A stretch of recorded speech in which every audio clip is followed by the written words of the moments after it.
Hey, everybody. Welcome to another election edition of Cocktail Drinking Hours. I am Sonny Bunch, of course. I am culture editor at the Bulwark. Last year, before the election, on Election Day, I sent out an email with a very basic list of cocktails and how to make them, and it was basically to give folks a sense of what I was drinking at home, and it was massively popular. So we're doing it again this year, but I thought I'd call in an expert.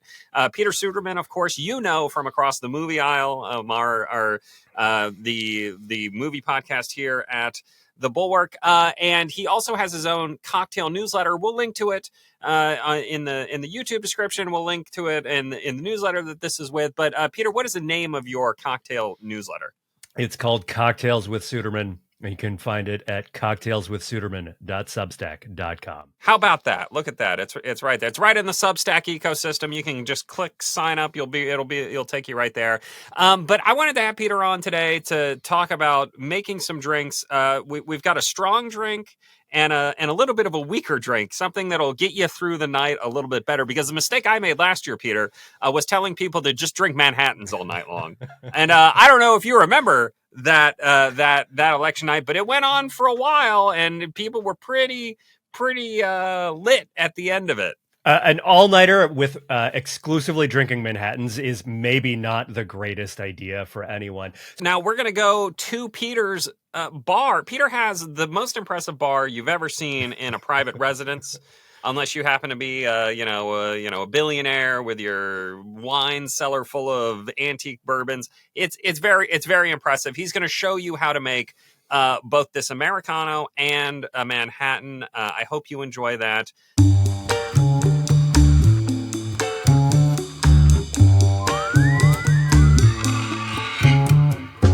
Hi, I'm Peter Suderman. I'm a features editor at Reason Magazine, and I also write the Substack newsletter Cocktails with Suderman. The big thing about election night drinking is you're going to need a strategy. And so I want to suggest two different strategies here today. The first strategy is go big. With a big drink, with something that's quite boozy and quite high proof, you're going to only want to have one or two drinks, and this is going to be when something big happens. The election is called, you find out who won or who lost, or maybe, as the case may be, when you find out that you're not going to find out. And so I think one of the great cocktails is the Manhattan. It's named after one of America's great cities, and so there is a kind of thematic appropriateness to it. It's also delicious, fall appropriate, and very easy to make. But the other strategy I want to give you is the just ride it out through the evening. Now, if you're going to drink all night on election night, I understand. But I also want to recommend you got to keep the proof down. You don't want to drink too much on election night, even if you're going to drink several drinks. And so we're going to make a second drink that is a lower proof drink called the Americano. The Americano is a delicious, effervescent drink. It's low proof, like I said, and of course it's called the Americano, which makes it a great drink for an American election night. So let's start with a Manhattan. Manhattan is a very simple drink. No one actually knows precisely when it was invented or by who, but it dates back to the 1800s, and it's just 3 ingredients. The first is going to be Angostura bitters. You don't have to get a bottle this big, but it's the bottle of bitters that people mean when they just say bitters and don't specify which. It's got the yellow top and the white label that sort of hangs off of it. The next thing that it's going to involve is sweet vermouth. There are a lot of different sweet vermouths on the market, but for a Manhattan, I really like Carpano Antica Formula Sweet Vermouth. This is a very big, bold sweet vermouth that's going to make your drink taste rich and luscious. The final thing that you're going to need is rye whiskey. Rye whiskey was the whiskey of choice before Prohibition in America, because it wasn't until after Prohibition that bourbon became the sort of go-to whiskey for a lot of American drinkers. So I think Manhattans should be made with rye. It's historically correct. It also adds just a little bit of spice and pepper to the drink. It tastes better. So we're going to start with just 2 dashes of Angostura bitters. Then after that, you want 1 ounce of your sweet vermouth. Use a jigger like this, 2 ounces on one side, 1 ounce on the other side. And then finally, you add your rye whiskey.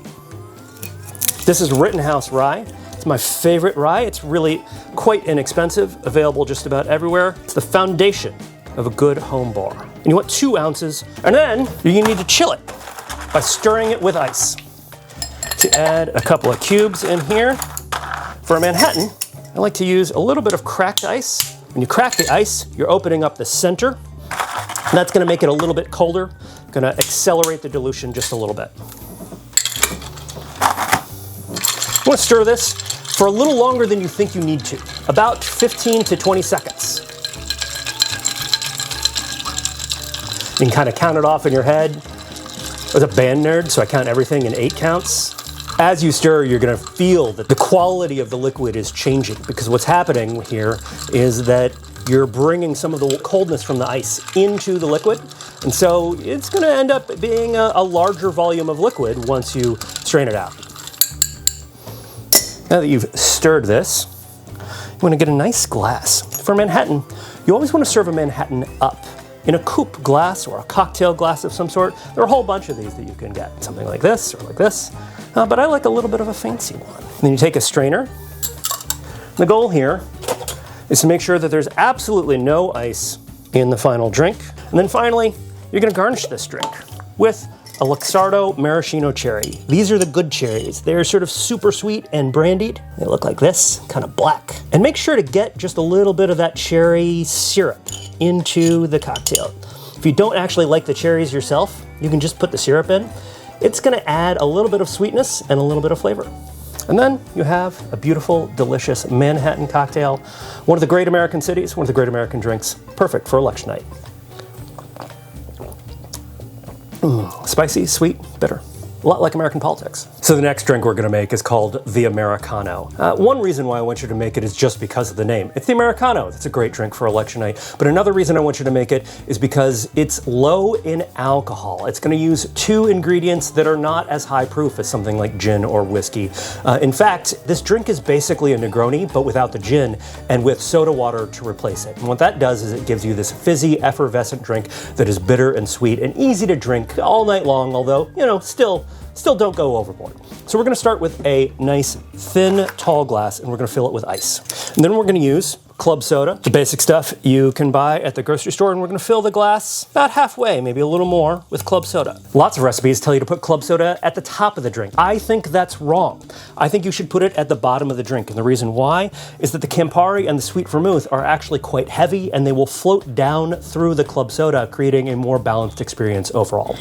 So we're gonna start with 1.5 ounces of, again, sweet vermouth. This is our Carpano Antica formula. You'll see you get that nice little almost sunset effect. And then we're gonna use Sonny Bunch's very favorite ingredient, Campari.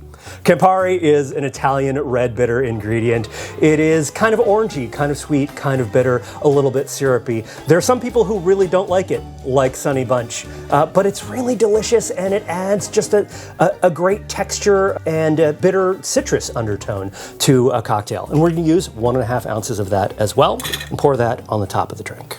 And then you get this sort of nice reddish, dark colored cocktail that is a little bit bubbly, very tasty, easy to drink, and it's not too boozy. So you can drink a few of them throughout the course of the evening, which, knowing how this election is gonna go, you might need a few drinks. This is the one to have. Cheers. I have made a Peter Suderman authored Americano. This is definitely not a drink that I invented. This has been around since the 1860s. No, there's a fancy one in one of your newsletters in which you use IPAs and Pilsners, and I didn't have any Cynar, and when I went to the store, they wanted me to buy a liter of it, and I was like, no, thank you. I will never drink a liter of Cynar. It's never actually pronounced Chinar, my friend. Whatever it is, I don't know. But in your video that the lovely Hannah Yost shot, you said awful things about me and Campari, which is a drink look, I'm going to be honest, it's not my favorite. But I've only had it in Negronis, which I don't care for. They're too bitter. But I am going to taste this for the first time on air with you. And I think this might be a little bit better because I like sweet vermouth a lot. Moment of truth. Let's see how it is. It's got some nice color here. I've got my nice bamboo reusable straw. You know, I believe in the environment. I'm not throwing straws everywhere. You got to have a stockpile of plastic straws. Oh, what does he think? Oh, I can see the eye motions. Oh. I like this much more than the Negroni. Again, it hits that proper sweet spot and bitter spot. It hits the sweet in the front of the tongue and the bitter in the back. Yeah, so an Americano is going to drink like a spicy orange bitter soda. If you've ever had an Italian red bitter soda, like it's like Canato, there's a couple of brands of these.